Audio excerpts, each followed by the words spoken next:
चलिए बिना किसी देरी के इस दिलचस्प विश्लेषण की शुरुआत करते हैं। आज हम जिस स्रोत सामग्री पर बात करने वाले हैं वो सिर्फ एक आम प्रवचन नहीं है, बल्कि प्राचीन भारतीय दर्शन, व्यवहारिक दिनचर्या और लोगों के रियल लाइफ एक्सपीरियंसेस का एक बहुत ही शानदार मिक्स है। हम श्री शिव महापुराण कथा के उन मूल सिद्धांतों को डिकोड करने वाले हैं जिन्हें लाखों लोग अपनी जिंदगी का आधार मानते हैं। हम देखेंगे कि कैसे ये सारी बातें सिर्फ मंदिरों के अंदर तक सीमित नहीं हैं, बल्कि रोजमर्रा की चुनौतियों का डटकर सामना करने का एक पूरा रोडमैप तैयार करती हैं। अब देखिए, इस पूरी चर्चा की शुरुआत एक बहुत ही गहरे थॉट प्रोवोकिंग सवाल से होती है। क्या हमें ईश्वर को खोजने निकलना चाहिए या फिर बस उन्हें पुकारना चाहिए? सोचिए जरा इस बारे में। ये एक ऐसा सवाल है जो भक्ति को देखने के पूरे नजरिए को ही पलट कर रख देता है। कथावाचक यहाँ सीधे तौर पर इस पुरानी धारणा को चुनौती देते हैं कि भाई, अगर आध्यात्मिक ज्ञान चाहिए तो सब कुछ छोड़ के जंगलों या पहाड़ों में भटकना पड़ेगा। ऐसा बिल्कुल नहीं है। और इस बात को एक छोटे से बच्चे के उदाहरण से क्या खूब समझाया गया है। मान लीजिए एक बच्चे को भूख लगी है या उसे चोट लग गई है, तो क्या वो अपनी माँ को पूरे मोहल्ले में ढूंढने निकलता है?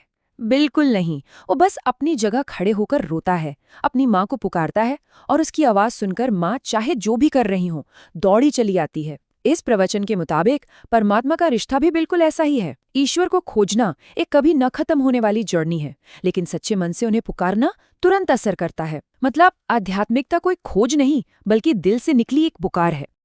तो चलिए अब आते हैं इसके पहले अहम हिस्से पर, सरल उपाय और धैर्य की शक्ति। जब हम रोजमर्रा की जिंदगी की बात करते हैं तो यहाँ एक मंत्र पर बहुत ज्यादा जोर दिया गया है। एक लोटा जल, सारी समस्याओं का हल। सुनने में कितना सिंपल लगता है ना, बस एक लोटा पानी। लेकिन असल में ये सिर्फ पानी नहीं है, बल्कि ये हमारे रूटीन और समर्पण का एक सिंबल है, जो ये बताता है कि कैसे हमारी छोटी छोटी डेली हैबिट्स जीवन में बहुत बड़े बदलाव ला सकती हैं। लेकिन ठहरिए, इस आसान से उपाय में एक सीक्रेट इंग्रेडिएंट भी चाहिए, जिसके बिना ये पूरी तरह से अधूरा है। और वो सीक्रेट इंग्रेडिएंट है धैर्य, यानी पेशेंस। स्रोत में इसे 3 बेहतरीन उदाहरणों से समझाया गया है: प्रेम, पौधा और परमात्मा। जरा सोचिए, अगर आज एक पौधा लगाया जाए तो क्या वो कल ही फल देने लगेगा? नहीं ना, उसे टाइम देना पड़ता है, रोज पानी देना पड़ता है। प्यार के रिश्ते भी वक्त और विश्वास मांगते हैं। ठीक उसी तरह परमात्मा की भक्ति कोई रातों रात होने वाला मैजिक ट्रिक नहीं है। इसके लिए भी धैर्य की जरूरत होती है। अक्सर लोग तुरंत रिजल्ट चाहते हैं, और यहीं वो इस पूरी फिलॉसफी का कोर पॉइंट मिस कर जाते हैं। आगे बढ़ते हैं दूसरे भाग की तरफ, जो है भस्म के 5 रूप और इस पवित्र राख का असली महत्व। यहाँ जो सबसे दिलचस्प बात सामने आती है वो ये कि भस्म के अलग अलग नामों का हमारी डेली लाइफ के फायदों से एकदम सीधा कनेक्शन है। इसे 5 अलग अलग रूपों में बड़े ही बारीकी से बांटा गया है। पहली है विभूति, जो धन और समृद्धि से जुड़ी है। दूसरी भसित, जिसका मतलब है कि इसे लगाने वाले पर सिर्फ ईश्वरीय शक्ति का कंट्रोल है। तीसरी भस्म, जो अतीत की गलतियों को मिटाने का काम करती है। चौथी है छार, जो बीमारियों को दूर रखती है। और 5वीं रक्षा, जो बाहरी दुनिया की नेगेटिविटी से एक शील्ड यानी सुरक्षा कवच का काम करती है। ये क्लासिफिकेशन वाकई बहुत ही डिटेल में है।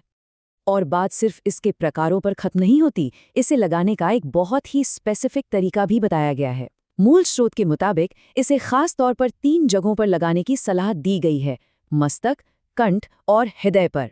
ऐसा माना जाता है कि इसे गले पर लगाने से दिमाग शांत रहता है और बुरे सपने नहीं आते।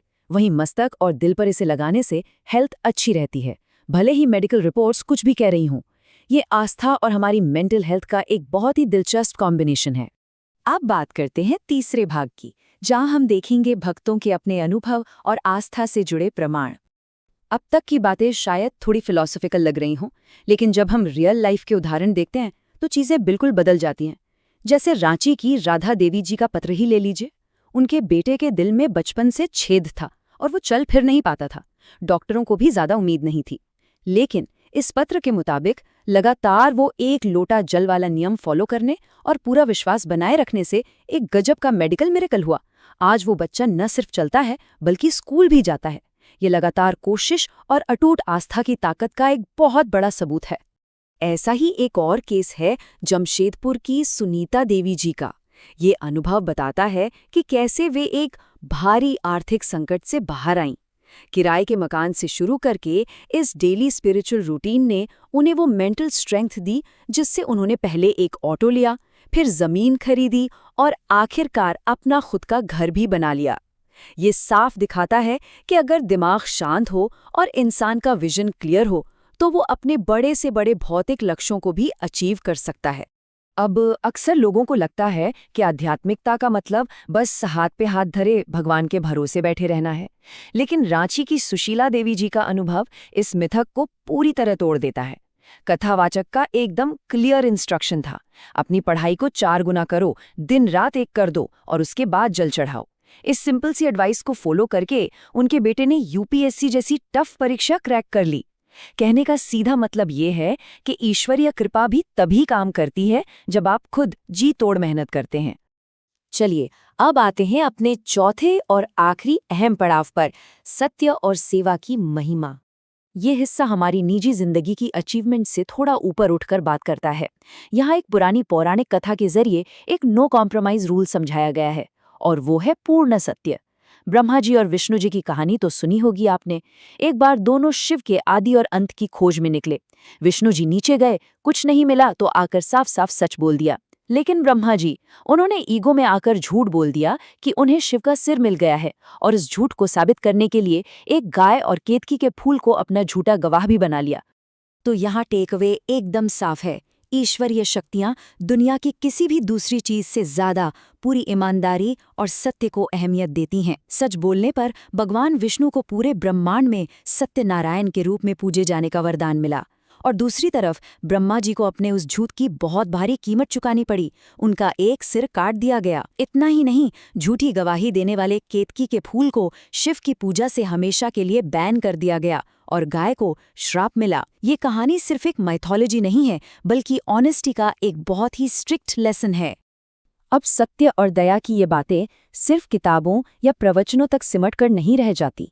ये सीधा ग्राउंड रियलिटी पर असर डालती हैं, कम्युनिटी सर्विस के रूप में। स्रोत सामग्री बताती है कि इसी फिलॉसफी से मोटिवेट होकर बड़े लेवल पर समाज सेवा के काम हो रहे हैं। मुफ्त भंडारे, बच्चों की पढ़ाई का खर्च उठाना, डायलिसिस और वेंटिलेटर जैसी मेडिकल फैसिलिटीज, 24 घंटे चलने वाली एम्बुलेंस, गरीब लड़कियों की शादियां और पर्यावरण बचाने के लिए बड़े पैमाने पर पेड़ लगाना। ये सब साबित करता है कि असली भक्ति आखिर में समाज की सेवा का ही रूप ले लेती है। तो अब जब हम इस विश्लेषण के बिल्कुल अंत में पहुंच गए हैं, जहां हमने पूरा दर्शन, उसके तरीके और रियल लाइफ रिजल्ट सब देखे, तो मन में एक बहुत ही गहरा सवाल उठता है। आज की इस स्ट्रेस भरी भागदौड़ वाली जिंदगी में अगर हम अपने कर्मों के साथ साथ इस पूर्ण सत्य, शांत, धैर्य और सिंपल सी भक्ति को भी अपनी लाइफ में उतार लें, तो क्या ये हमारी रोजमर्रा की चुनौतियों की हकीकत को बदल सकता है? सोचिएगा जरूर इस बारे में। उम्मीद है कि आज के सफर से इस पूरे विषय को एक बिल्कुल नए और साफ नजरिए से देखने का मौका मिला होगा। सीखते रहिए और समझते रहिए।